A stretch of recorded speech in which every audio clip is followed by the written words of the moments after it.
কাঁচা আম ফুরিয়ে যাওয়ার আগে একবার হলেও বানিয়ে নিন টক ঝাল মিষ্টি স্বাদে কাঁচা আমের নাড়ু।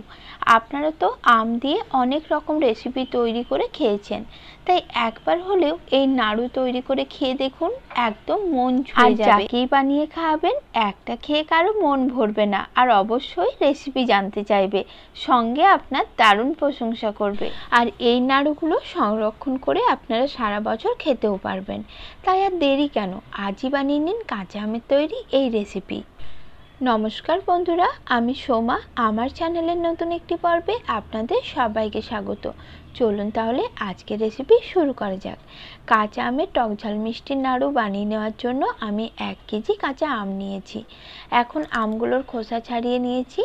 এবার গ্রেটারের যে বড় ছিদ্র রয়েছে সেটা দিয়ে আমটাকে এভাবে গ্রেট করে নিতে হবে। এগুলো কিন্তু কাঁচা আম, তবে আমগুলো বাজার থেকে কিনে এনে 3 দিন রেখে দিয়েছিলাম, সেই কারণে একটু হলুদ হয়ে গেছে। আপনারা অবশ্যই একদম ফ্রেশ কাঁচা আম দিয়ে নাড়ুটা তৈরি করবেন। এখন এইভাবে পুরো আমটা আমি প্রথমে গ্রেট করে নেব। দেখুন, পুরো আমটা আমি এইভাবে গ্রেট করে নিয়েছি। এখন আমের টক ভাবটা যাতে কমে যায় সেই জন্য এখানে দিয়ে দেব 1 চামচ নুন। তারপর নুনটা আমের সঙ্গে খুব ভালো করে মিশিয়ে নিতে হবে। এইভাবে হাত দিয়ে মেখে মেখে একটু সময় নিয়ে নুনটা ভালো করে আমের সাথে মিশিয়ে নেব। আর এইভাবে নুন মিশিয়ে আমটাকে 5 মিনিটের জন্য রেখে দেব। তাতে দেখবেন আম থেকে বেশ অনেকটা জল বার হবে, আর তাতে কিন্তু আমের টক ভাবও অনেকটা কমে যাবে। 5 মিনিটেই দেখুন আমের থেকে কতটা রস বার হয়েছে। এবার হাত দিয়ে যতটা সম্ভব এইভাবে চেপে আমের রসটা বের করে নিতে হবে।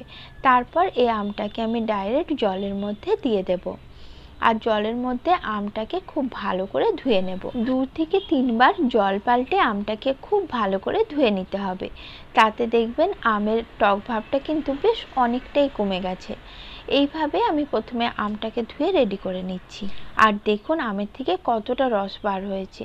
আমটাকে আমি টোটাল 3 বার খুব ভালোভাবে ধুয়ে নিয়েছি, আর আমের এক্সট্রা জলটাও খুব ভালোভাবে চেপে বার করে নিয়েছি।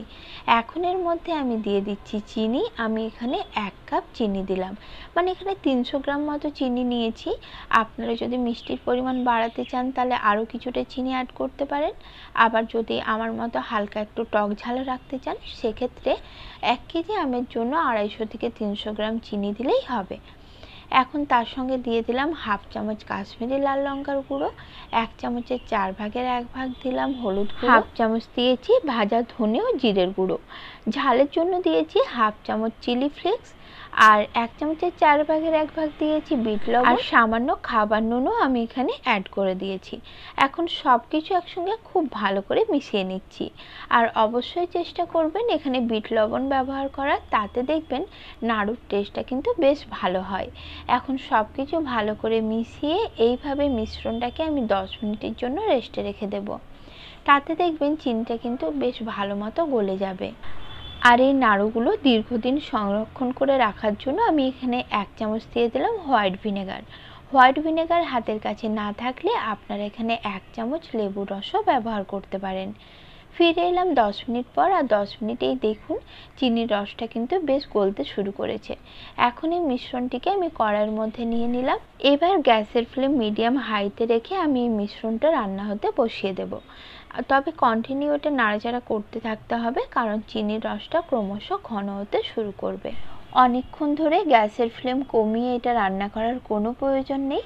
গ্যাসের ফ্লেম মিডিয়াম হাইতে রেখে এই মিশ্রণটা কন্টিনিউ নাড়াচাড়া করে রান্না করে নিতে হবে। আপনারা চাইলে এখানে কিন্তু এলাচের গুঁড়ো সামান্য অ্যাড করতে পারেন, তাতেও ফ্লেভারটা বেশ সুন্দর আসবে। যারা এখনও আমার চ্যানেলটি সাবস্ক্রাইব করেননি তারা প্লিজ চ্যানেলটি সাবস্ক্রাইব করে নেবেন।